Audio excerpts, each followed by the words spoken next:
नमस्कार प्यारे विद्यार्थियों, स्वागत है आपका दृष्टि टीचिंग एग्जाम्स में। हम लोग D++B को लेकर पढ़ रहे थे। उसमें पूरी एक श्रृंखला हमारी चल रही है जिसमें हम शिक्षण विधि को लेकर पढ़ते हैं। अभी जो हमारा इस श्रृंखला में चल रहा है, हम शिक्षण के बारे में जो महीन बातें हैं, जो गहरी बातें हैं, जो विचारणीय बिंदु हैं, या आप ये कह सकते हैं कि जो बुनियादी बातें हैं, उनको लेकर बात कर रहे हैं। उसी क्रम में हम लोगों ने शिक्षण के अर्थ को लेकर, शिक्षा के अर्थ को लेकर तमाम बातें की हैं, परिभाषा के स्तर पर, अवधारणा के स्तर पर। उसी क्रम में आगे बढ़ते हुए आज हम लोग बात करेंगे शिक्षण की प्रकृति को लेकर, नेचर को लेकर। ठीक है, अब यहाँ कुछ नाम भी आपके सामने आएंगे, जैसे रायबर्न का नाम आ जाएगा, B.S. ब्लूम का नाम आ जाएगा। आपको परिभाषा में जब हमने बात की थी तो NL पेज के बारे में हमने बात की थी, उनका नाम पुनः आपके सामने आएगा। और ये नाम आगे तक आपके सामने आते रहेंगे।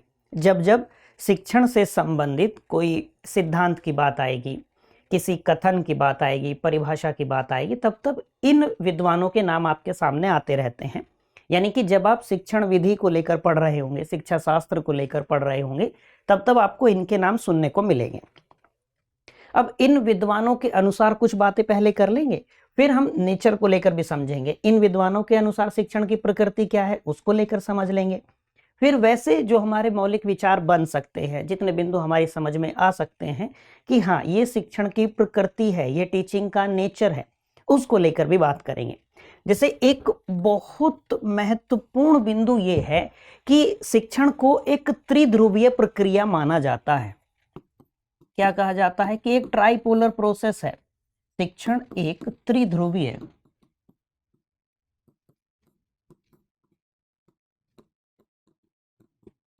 प्रक्रिया है, त्रिध्रुवीय प्रक्रिया है। त्रिध्रुवीय प्रक्रिया का मतलब हो गया जिसके 3 ध्रुव होते हैं, ट्राइपोलर प्रोसेस है। और ये मानने वाले कौन विद्वान है? रायबर्न ने भी ये बात मानी है, रायबर्न ने ये बात मानी है, और B.S. ब्लूम ने भी ये बात मानी है। B.S. ब्लूम ने भी ये बात मानी है। जब हम आगे चलकर शिक्षण के वर्गीकरण देखते हैं तो B.S. ब्लूम की पूरी पुस्तक ही है, उसका संदर्भ भी आपके सामने आता है। तो इन दोनों विद्वानों ने क्या माना कि हाँ शिक्षण क्या है? शिक्षण एक ट्राइपोलर प्रोसेस है, एक त्रिध्रुवीय प्रक्रिया है। हालांकि दोनों के मध्य अंतर केवल एक बात का है। इन दोनों के मध्य एक बिंदु अलग है कि जो रायबर्न है वो 3 ध्रुव अलग मानते हैं, जो B.S. ब्लूम है वो 3 ध्रुव अलग मानते हैं।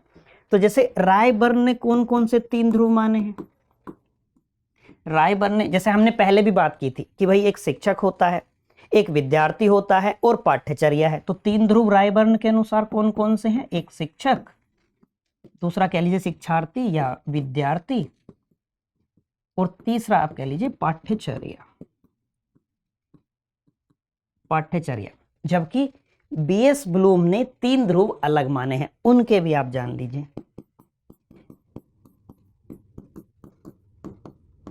B.S. ब्लूम ने 3 ध्रुव कौन से माने हैं? इन्होंने कहा है कि शिक्षण उद्देश्य, एक ध्रुव क्या है? शिक्षण उद्देश्य एक ध्रुव है। दूसरा उन्होंने कहा अधिगम के अनुभव, या आप कह लीजिए सीखने के अनुभव, सीखने के अनुभव। और तीसरा उन्होंने कहा व्यवहार परिवर्तन। तीसरा ध्रुव क्या कहा? व्यवहार परिवर्तन। देखिए, यदि अंतिम ध्येय आप देखेंगे शिक्षा का तो क्या है? व्यवहार में परिवर्तन ही तो आना चाहिए। हमने जो पहले बात की थी कि साक्षर है शिक्षित नहीं है, वो सारी बातें यहाँ फिर से लागू होंगी, आप रिलेट कर पाएंगे। फिलहाल प्रकृति के संदर्भ में जो त्रिध्रुवीय प्रक्रिया है, रायबर्न ने त्रिध्रुवीय प्रक्रिया माना है शिक्षण को, और B.S. ब्लूम ने भी त्रिध्रुवीय प्रक्रिया माना है। हालांकि दोनों ने 3 ध्रुव अलग अलग माने हैं। रायबर्न ने कहा है कि शिक्षक, विद्यार्थी या शिक्षार्थी आप कह लीजिए, और पाठ्यचर्या। जबकि B.S. ब्लूम ने क्या कहा कि शिक्षण उद्देश्य, उद्देश्य क्या है शिक्षण के। दूसरा अधिगम के अनुभव क्या है, सीखने के अनुभव क्या है। और तीसरा और बहुत महत्वपूर्ण है व्यवहार परिवर्तन। ये 3 ध्रुव हैं। आपको NL पेज वाला कथन याद आना चाहिए कि शिक्षण क्या है? कला और विज्ञान दोनों है। कला किस लिए? क्योंकि अनुभवों पर आधारित है।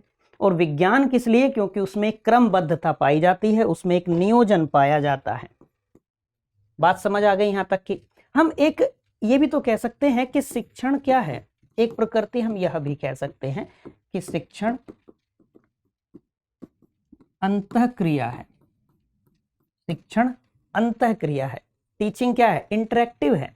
इंटरेक्टिव का मतलब क्या हुआ? किस किस के मध्य अंतःक्रिया होती है? शिक्षक और विद्यार्थी के मध्य प्रत्यक्ष वार्तालाप। हमने सबसे शुरू में बात की थी कि शिक्षक और विद्यार्थी के मध्य प्रत्यक्ष वार्तालाप शिक्षण में बहुत महत्वपूर्ण है। सबसे महत्वपूर्ण यदि कोई बिंदु आएगा तो आप कह देंगे शिक्षक और विद्यार्थी के मध्य प्रत्यक्ष वार्तालाप होना चाहिए। उसके बहुत सारे लाभ हैं, ये बात भी हमने की थी। तो हम क्या कह सकते हैं कि शिक्षण क्या है? शिक्षण अंतःक्रिया है, शिक्षण इंटरेक्टिव है। एक बात आपको याद आएगी कि हमने शिक्षण को संदर्भ में कहा था कि शिक्षण में एक तो सिखाना या आप कह लीजिए पढ़ाना, दूसरा है प्रशिक्षण देना और तीसरा है निर्देशन देना। तो एक तो टीचिंग, दूसरा ट्रेनिंग और तीसरा क्या हो जाएगा? इंस्ट्रक्शन। तो जब हम निर्देशन के संदर्भ में बात करते हैं तो यहाँ 6E और S का एक प्रारूप होता है, उसको आप जान लीजिए। एक नेचर हम क्या कह सकते हैं कि शिक्षण क्या है?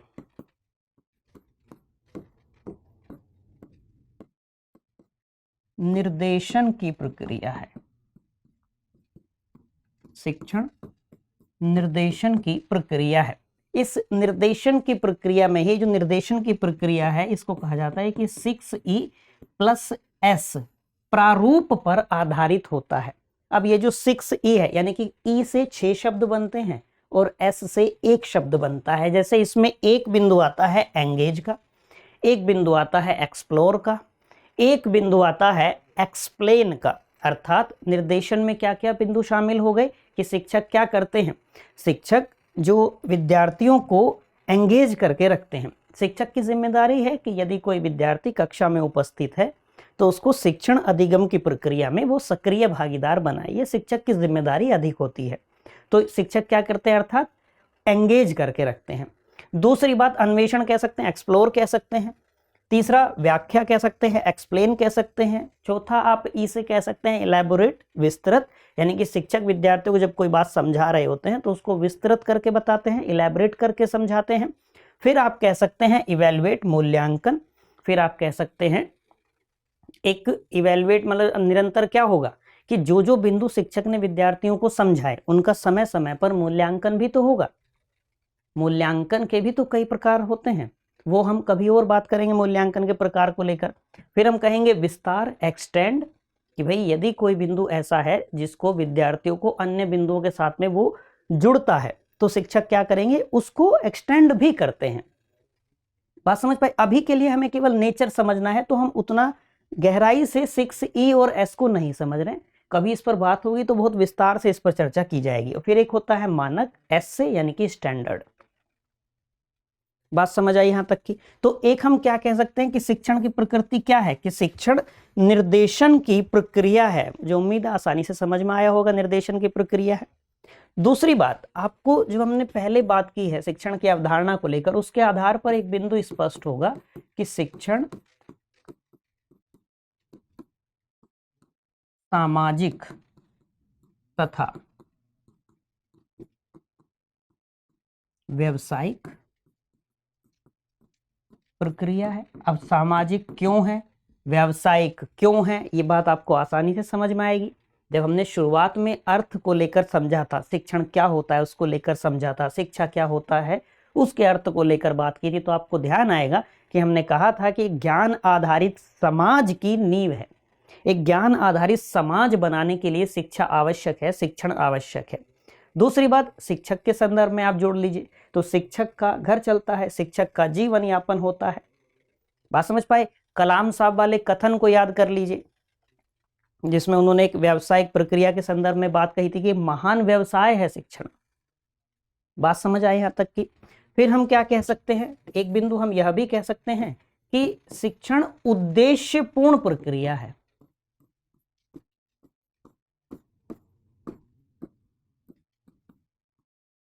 उद्देश्यपूर्ण प्रक्रिया है या सोद्देश्य प्रक्रिया है, अर्थात जिसका उद्देश्य है। अब शिक्षण में क्या होता है कि शिक्षक के भी अपने उद्देश्य हैं, विद्यार्थी के भी अपने उद्देश्य हैं। आप जब किसी परीक्षा की तैयारी करना शुरू करते हैं तो आपके अपने उद्देश्य है व्यक्तिगत स्तर पर। जब आप किसी कक्षा में जाते हैं, आप किसी कक्षा को ज्वाइन करते हैं, किसी शिक्षण संस्थान में जाते हैं, कोई क्लासेस करते हैं, तो वहां जो शिक्षक आपको पढ़ाते हैं उन शिक्षक के भी अपने उद्देश्य हैं।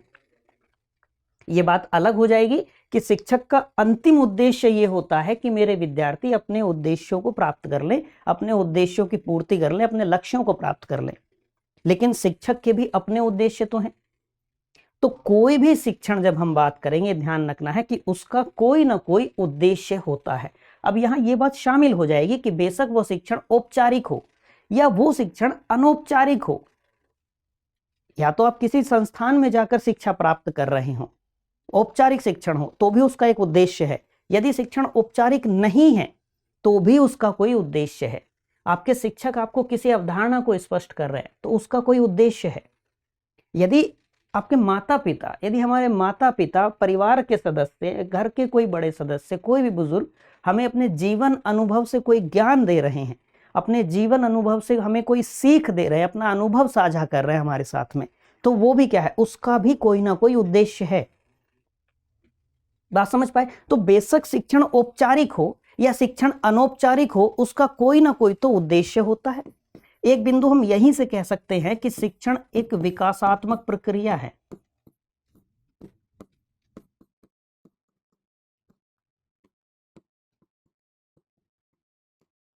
विकासात्मक प्रक्रिया है। आप याद कीजिए, हमने जब सबसे शुरू में बात की थी शिक्षा के अर्थ को, शिक्षण के अर्थ को लेकर, तो हम क्या बात कर रहे थे कि किसी राष्ट्र की प्रगति के संदर्भ में बात की जाए। जब मानव संसाधनों का विकास होगा तो उस राष्ट्र की प्रगति होगी, उस राष्ट्र में समृद्धि आएगी। मानव संसाधनों का विकास कैसे होगा? जब उन्हें ज्ञान प्राप्त होगा। ज्ञान प्राप्त होने के लिए क्या आवश्यक है? शिक्षा आवश्यक है। शिक्षा है यानी कि शिक्षण की प्रक्रिया भी होगी। बात समझ पा रहे हैं? अर्थात क्या होगा? मानव संसाधनों का विकास होगा। एक विद्यार्थी कक्षा में जाता है, वो विद्यार्थी शिक्षक के द्वारा ज्ञान प्राप्त करता है, शिक्षक से शिक्षा प्राप्त करता है। तो शिक्षक का ध्येय क्या होता है कि मेरे विद्यार्थी के हर पक्ष का विकास हो। आप ये कह लीजिए सर्वांगीण विकास।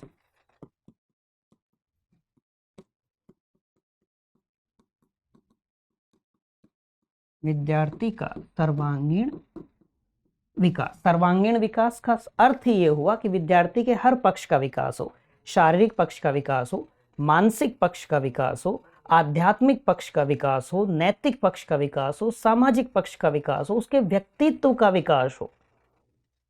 बात समझ पाए? तो आप एक शब्द में क्या कह सकते हैं? विद्यार्थी का सर्वांगीण विकास। चाहे संज्ञानात्मक विकास की बात आ जाए, भावात्मक विकास की बात आ जाए, जो हम ये कहें जिसका संबंध चरित्र निर्माण से होता है, चाहे आप ये कह लीजिए क्रियात्मक पक्ष का विकास हो, तो विद्यार्थी का सर्वांगीण विकास। अर्थात हम ये कह सकते हैं ना सहज ही कि शिक्षण की एक प्रकृति क्या है, शिक्षण का एक नेचर क्या है, कि शिक्षण एक विकासात्मक प्रक्रिया है। अब क्या शिक्षण से केवल विद्यार्थियों का विकास होता है? अब इस शिक्षण में पुनः आप शामिल कर लेंगे, हम कहीं भी केवल ये नहीं कह रहे कि औपचारिक शिक्षण, औपचारिक शिक्षण हो या अनौपचारिक शिक्षण हो, निरौपचारिक शिक्षण हो, विकासात्मक प्रक्रिया है। बात समझ आई होगी यहां तक की? बस ध्यान किस बात पर देना है कि हम शिक्षण को लेकर ही बात कर रहे हैं कि शिक्षण विकासात्मक प्रक्रिया है। ज्ञान आप प्राप्त कर रहे हैं, बेशक वो ज्ञान आपने किताब से प्राप्त किया, किसी शिक्षण संस्थान में जाकर प्राप्त किया, या किसी व्यक्ति विशेष के अनुभव से प्राप्त किया, किसी दूसरे की त्रुटि से आपने सीख ली, किसी को गलती करते देखा, उस गलती से आपने सीख लिया, आपका विकास हुआ। जैसे मनोवैज्ञानिक इस बात को मानते हैं कि हम हर क्षण बदलते हैं, अर्थात हमारा बौद्धिक विकास जो है, मानसिक विकास जो है, वो हर क्षण बदलता है। एक क्षण पहले, एक मिनट पहले जो हम थे वो अब नहीं है। वो किस संदर्भ में बात है? तो इसी संदर्भ में बात है। बात समझ में आई होगी? हम ये कह सकते हैं कि जब एक व्यक्ति को शिक्षा प्राप्त होती है, वो तर्क करने में सक्षम हो जाता है, तो हम क्या कह सकते हैं कि शिक्षण तार्किक प्रक्रिया है। तार्किक प्रक्रिया है। अब इसको, तार्किक प्रक्रिया को आप कई अर्थों में समझ सकते हैं। जैसे हम ये कह सकते हैं कि जिस व्यक्ति को ज्ञान की प्राप्ति होगी, हम स्मृति स्तर से किसी बिंदु के अवबोध स्तर पर आए, बोध स्तर पर आए, अंडरस्टैंडिंग लेवल पर आए, स्मृति स्तर पर नहीं, केवल चीजों को दिमाग में स्टोर करना है उस स्तर पर नहीं, बोध स्तर से, अंडरस्टैंडिंग लेवल से। और जब हम विमर्शी स्तर पर जाते हैं, अर्थात जब हमारे खुद के मौलिक विचारों का विकास होना शुरू होता है। तब हम क्या कह सकते हैं कि हम किसी बिंदु के, यदि हम किसी बात से सहमत नहीं हैं तो हम उसके विपक्ष में तर्क देंगे, हम उसके विपक्ष में तर्क देंगे। तो हमारे तर्क कैसे होने चाहिए? तर्क का मतलब हुआ वैध तर्क। मैं पहले भी आपसे कई बार कह चुका हूं, तर्क का मतलब वैध तर्क की बात है, कुतर्क की बात नहीं है, अवैध तर्क की बात नहीं है, वैध तर्क की बात है। तो हम क्या कहेंगे कि एक व्यक्ति जब किसी बिंदु को लेकर, किसी बात को लेकर, किसी सिद्धांत को लेकर वो विमर्शी स्तर तक जाता है। हम अधिगम के स्तर में इसको पढ़ते हैं, स्मृति स्तर का शिक्षण, फिर बात करते हैं अवबोध स्तर का शिक्षण, और फिर हम कक्षाओं में पढ़ रहे होते हैं विमर्शी स्तर का शिक्षण। यानी कि जब किसी बिंदु को लेकर विद्यार्थी विचार विमर्श करने की स्थिति में होता है। और विचार विमर्श आप कब कर पाएंगे? जब आपके खुद के मौलिक विचारों का विकास होगा। आप उस स्तर पर जाकर आप किसी समस्या का समाधान प्रस्तुत करते हैं। समाधान प्रस्तुत कोई व्यक्ति कब कर पाएगा? जब उसने समस्या को समझा होगा। समस्या को समझकर उसके खुद के मौलिक विचारों का विकास हुआ होगा, उसने उस समस्या को लेकर उस पर चिंतन मनन किया होगा, तब वो अपने विचारों का विकास कर पाएगा, तब वो उस समस्या का समाधान प्रस्तुत कर पाएगा। बात समझ आ रही है? अर्थात अब दूसरे अर्थ में समझ लें यदि हम, तो एक बात तो ये होगी शिक्षण तार्किक प्रक्रिया है। दूसरा हम ये समझ लें कि जैसे हमने कहा शिक्षण उद्देश्यपूर्ण प्रक्रिया है, सोद्देश्य प्रक्रिया है। तो उसके पक्ष में जैसे आपसे कोई पूछे कि आप इस बिंदु का अध्ययन क्यों कर रहे हैं, आप इस बिंदु का अधिगम क्यों कर रहे हैं, आपसे कोई ये पूछे कि आपके पाठ्यक्रम में प्रत्यक्ष रूप से शिक्षण नहीं दिया हुआ है, प्रत्यक्ष रूप से तो नहीं दिया हुआ है, फिर आप क्यों पढ़ रहे हैं, आप क्यों इसको देख रहे हैं, आप क्यों इससे सीख रहे हैं, क्यों अधिगम कर रहे हैं? तो आपके पास में तर्क हो कि भाई शिक्षक बनने के लिए इस परीक्षा को पास करेंगे, शिक्षक बनेंगे। शिक्षक बनने की दिशा में ये पहली सीढ़ी है। और शिक्षक बनने के लिए आवश्यक है कि आपको शिक्षा का अर्थ पता हो, शिक्षण का अर्थ पता हो, शिक्षण की जो बुनियादी बातें हैं, मूलभूत बातें हैं, वो आपको पता हो, बेशक पाठ्यक्रम में ना लिखी हो। भाई ज्ञान आप सारी चीजें केवल वो थोड़ी पढ़ते हैं जो आपकी परीक्षा में आएंगी। बात समझ पाए? आप बच्चों को ये दिखाते हैं, बच्चों को सिखाते हैं, आप भी ध्यान रखते हैं कि भारत की राजधानी दिल्ली है। अब तो परीक्षा में आपकी में नहीं पूछा जाएगा। बात समझ पा रहे? तो हम ऐसा थोड़ी है कि केवल वही बातें हम पढ़ते हैं, वही बातें हम सीखते हैं, वही बिंदु हम पढ़ रहे होते हैं जो हमारी परीक्षा में आएंगे। कुछ सामान्य जानकारी की चीजें भी होती हैं, कुछ सामान्य जागरूकता की चीजें भी होती हैं। भाई आप अगर अखबार पढ़ते हैं सुबह, एक अच्छी आदत है, पढ़ना चाहिए। आप यदि अखबार पढ़ते हैं सुबह तो आपकी परीक्षा में तो वहां से प्रश्न मान लीजिए नहीं आ रहा, कोई परीक्षा जिसकी आप तैयारी करते हैं वहां आपकी परीक्षा में वहां से प्रश्न नहीं पूछा जा रहा, लेकिन फिर भी आप पढ़ते हैं। किस लिए पढ़ते हैं? कि राष्ट्र में क्या चल रहा है, अंतर्राष्ट्रीय स्तर पर क्या चल रहा है, आपको ये जानकारी रहे। बात समझ पाए? कुछ व्यक्तियों को रुचि होती है कि भाई खेल में क्या चल रहा है, या मुंबई में या बॉलीवुड में क्या चल रहा है, उनको वो पढ़ने की आदत होती है। या कुछ व्यक्ति आपने देखे होंगे कि वो अपनी राशि पढ़ते हैं, राशिफल पढ़ते हैं प्रतिदिन, वहां से प्रश्न तो नहीं आएगा ना, लेकिन फिर भी हम पढ़ते हैं। किस लिए हम पढ़ते हैं? कि भाई हमको पता रहे खेल में क्या चल रहा है, हमारी जानकारी के लिए, अपनी जानकारी के लिए। तो हम तर्क देने में सक्षम हो जाएंगे। तो शिक्षण को इसलिए क्या कहा जाता है? शिक्षण को कहा जाता है कि शिक्षण की प्रकृति क्या है, नेचर क्या है, कि शिक्षण एक तार्किक प्रक्रिया है, एक तार्किक प्रक्रिया है। और जब हमने कहा तार्किक प्रक्रिया है तो आप कई अर्थों में सोच सकते हैं ना, कि आप किसी बिंदु के पक्ष में विपक्ष में तर्क दे पाएंगे। आप किसी बिंदु का अधिगम क्यों कर रहे हैं, किसी बिंदु का अध्ययन क्यों कर रहे हैं, किसी विषय वस्तु को क्यों पढ़ रहे हैं, आप उसका तर्क दे पाएंगे। आप अपनी गतिविधियों के पक्ष में तर्क दे पाएंगे। किससे संभव होंगी सारी चीजें? सारी चीजें संभव होंगी शिक्षण से। तो हम सहज कहेंगे शिक्षण क्या है? शिक्षण एक तार्किक प्रक्रिया है। ऐसे ही हम क्या कह सकते हैं कि शिक्षण एक थेराप्यूटिक प्रोसेस है, शिक्षण एक उपचारात्मक प्रक्रिया है।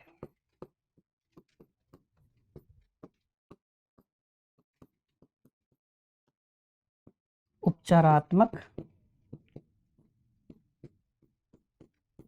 प्रक्रिया है। यहां उपचारात्मक के साथ में ना एक बिंदु आप और समझ लीजिए, निदानात्मक।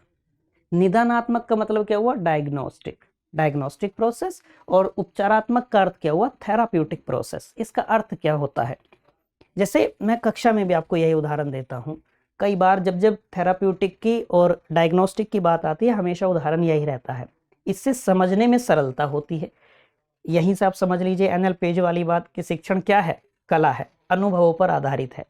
ये इस कक्षाओं के दौरान ये अनुभव हुआ कि इस उदाहरण से ये बात आसानी से समझ में आ जाती है। अब समझिए उदाहरण को लेकर, जैसे हम डॉक्टर के पास जाते हैं, हम डॉक्टर के पास गए, डॉक्टर को अपनी परेशानी बताई कि सर ऐसा हो रहा है डॉक्टर साहब, ये दिक्कत आ रही है। तो डॉक्टर क्या करते हैं, पहले टेस्ट करते हैं। पहले क्या करेंगे, टेस्ट करवाएंगे। उस टेस्ट में क्या होगा कि आपकी बीमारी क्या है, रोग क्या है, दिक्कत कहाँ आ रही है, उसकी पहचान करते हैं। तो वो क्या है, डायग्नोस करते हैं ना समस्या को, उसके बाद में उपचार शुरू होता है। तो शिक्षण भी क्या है, शिक्षण भी एक थेराप्यूटिक प्रोसेस है, एक उपचारात्मक प्रक्रिया है। इसका अर्थ क्या हुआ कि विद्यार्थी के अधिगम में जो कठिनाइयां आ रही होती हैं, शिक्षक उन कठिनाइयों को, उन त्रुटियों को दूर करते हैं और विद्यार्थी को सही अधिगम की दिशा दिखाते हैं, विद्यार्थी को उचित अधिगम की दिशा दिखाते हैं। लेकिन उससे पहले आवश्यक क्या है शिक्षक के लिए कि शिक्षक विद्यार्थी की उस कठिनाई का, उस त्रुटि का डायग्नोज कर ले कि भाई वो समस्या है कहाँ। जैसे मानिए कोई विद्यार्थी कहता है कि सर मुझे जोड़ना आता ही नहीं, मुझे आप सम्स देते हैं, गणित के सवाल देते हैं, मुझे जोड़ना नहीं आता, मेरे से गुणा करना नहीं आता। तो शिक्षक क्या करेंगे, शिक्षक के लिए आवश्यक है कि पहले वो उस समस्या की जड़ को समझें, ये समस्या है क्यों। तो पहले क्या करें, डायग्नोस करें समस्या को कि भाई क्यों नहीं समझ पाता है विद्यार्थी। क्या उसको अंकों का ज्ञान है, उसको अंकों का ज्ञान है, क्या उसको चिन्हों के बारे में जानकारी है, प्लस का चिन्ह कैसे होता है, माइनस का चिन्ह क्या होता है, गुणा करने का चिन्ह क्या है, डिवाइड करने का चिन्ह क्या है, चिन्हों के बारे में जानकारी है या नहीं है। बात समझ पा रहे हैं आप यहाँ तक कि गुणा नहीं कर पा रहा तो क्या उसको टेबल आते हैं नहीं आते हैं, पढ़े उसको याद है नहीं है, वो उनको निकालना जानता है नहीं जानता है। तब जाके क्या होगा कि उसके अधिगम की जो कठिनाई है, जो त्रुटि है, वो दूर कर पाएंगे शिक्षक। तो इसी संदर्भ में कहा गया कि शिक्षण क्या है, शिक्षण एक उपचारात्मक प्रक्रिया है। क्यों, क्योंकि शिक्षक विद्यार्थियों की अधिगम में जो त्रुटियां हैं, जो उनके अधिगम में कठिनाइयां हैं, उन कठिनाइयों को शिक्षक दूर करते हैं। बिंदु स्पष्ट हुआ यहां तक का। एक हम क्या कह सकते हैं कि शिक्षण एक भाषाई प्रक्रिया है।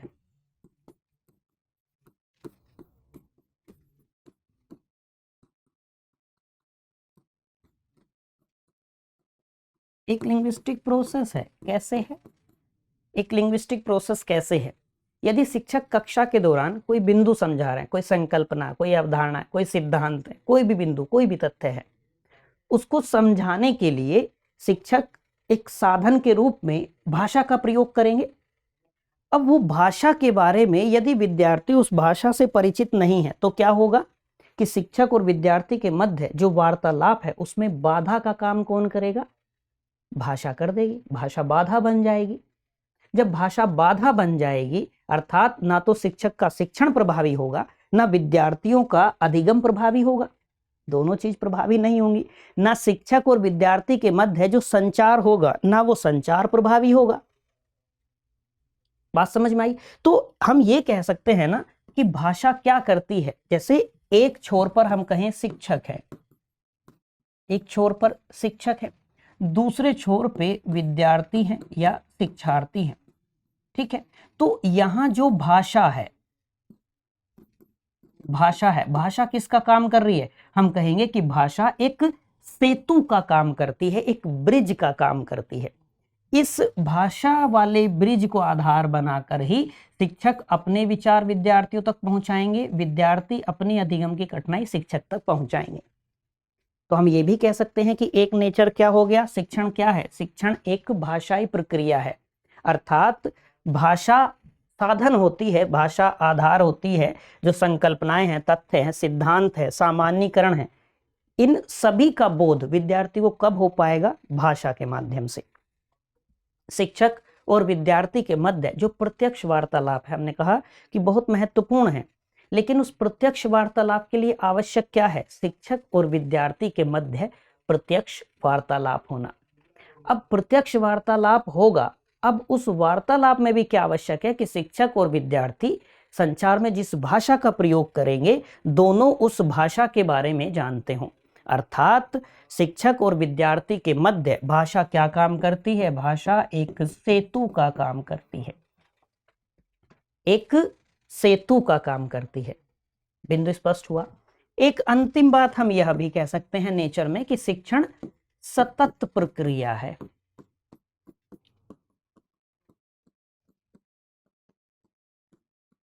सतत प्रक्रिया है, एक हमेशा चलने वाली प्रक्रिया है, एक अंतहीन प्रक्रिया है, एक गत्यात्मक प्रक्रिया है, गतिशील प्रक्रिया है। बहुत सारी बात आप समझ सकते हैं। जैसे हमने शुरुआत में कहा कि शिक्षा एक व्यक्ति जीवन भर विद्यार्थी रहता है, एक व्यक्ति जीवन भर कुछ ना कुछ सीखता रहता है। अच्छा, आप यहीं से एक बिंदु और डेराइव कर सकते हैं। जैसे हमने कहा कि शिक्षण विकासात्मक प्रक्रिया है।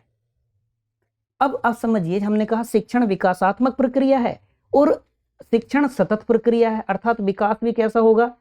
सतत प्रक्रिया होगा। विकास भी तो फिर सतत प्रक्रिया होगी, विकास भी तो हमेशा चलने वाली प्रक्रिया होगी। आवश्यकता थोड़ी है कि हम केवल शारीरिक पक्ष के विकास की बात करें। मानसिक पक्ष का विकास हो सकता है, व्यक्तित्व का विकास हो सकता है, विचारों का विकास हो सकता है, चरित्र का विकास हो सकता है, मूल्यों का विकास हो सकता है, नैतिक पक्ष की बात आ जाएगी, तो यानी कि विकास भी सतत प्रक्रिया हो जाएगी। बात समझ पाए? तो शिक्षण एक सतत प्रक्रिया है, एक कॉन्टिन्यूअस प्रोसेस है, वो हमेशा चलता रहता है। एक व्यक्ति जीवन भर सीखना जारी रखता है, एक व्यक्ति जीवन भर विद्यार्थी रहता है, जीवन पर्यंत विद्यार्थी रहता है। बात समझ में आई होगी। मैं ये उम्मीद करूं कि आप लोगों को शिक्षण की जो प्रकृति है वो समझ में आई होगी, टीचिंग का नेचर आपको समझ में आया होगा। आज के लिए इतना ही रखते हैं। उम्मीद है कि सारी बातें आपको समझ में आई होंगी। फिर भी कोई कन्फ्यूज़न होगा तो आप पूछ सकते हैं। इस चैनल पर जितनी भी वीडियोस आपको मिलती हैं, इस चैनल पर हिंदी और इंग्लिश दोनों भाषाओं में वीडियोस उपलब्ध होती हैं।